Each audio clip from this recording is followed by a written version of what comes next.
अगर जूता लटकाने से आपकी गाड़ी दुर्घटना से बच सकती है तो एक जूता अपने गले में भी लटका लिया करें। आपका जीवन आपकी गाड़ी से ज्यादा कीमती है। अगर उपवास ही करना है तो विचारों का करें। भूखे रहने से यदि भगवान खुश होते तो गरीब सबसे ज्यादा सुखी होता। लोग कहते हैं कि ईश्वर इंसाफ करता है। हम पूछते हैं कि ईश्वर गुनाह ही क्यों होने देता है। मरने के बाद इंसानों की आत्मा भटकती है तो फिर जानवरों की क्यों नहीं भटकती, जबकि जानवरों का तो कोई मृत्यु भोज या कोई क्रियाक्रम भी नहीं होता।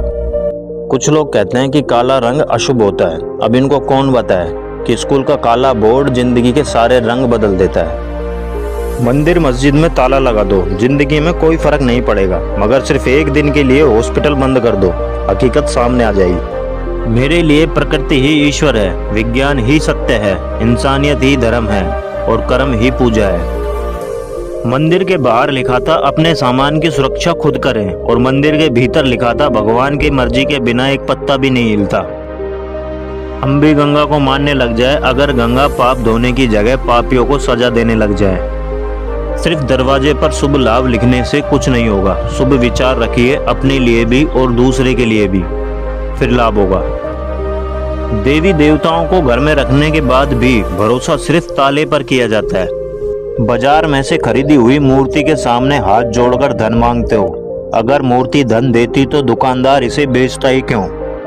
खोजना है तो सिर्फ जिंदगी खोजो, खुश रहने के रास्ते खोजो। मौत तो वैसे भी एक दिन तुम्हें खोज ही लेगी।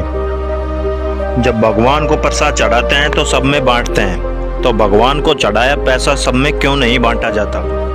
जो लोग कहते हैं कि सब कुछ पहले से ही तय है, कुछ भी नहीं बदला जा सकता, वे भी सड़क पार करते समय दोनों तरफ देखते हैं। कथा सुनाने के 10 लाख फीस लेने वाला कहता है कि सब मोह माया छोड़कर ईश्वर में ध्यान लगाओ, लेकिन खुद का ध्यान 10 लाख पर टिका है। हवन यज्ञ पूजा पाठ करने से ना अंग्रेज भागे, ना ही मुगल और ना ही गजनी भागा, तो तुम्हारा दुख कैसे भाग सकता है। चांद दिखता है इसलिए वैज्ञानिक वहां पर पहुंचे।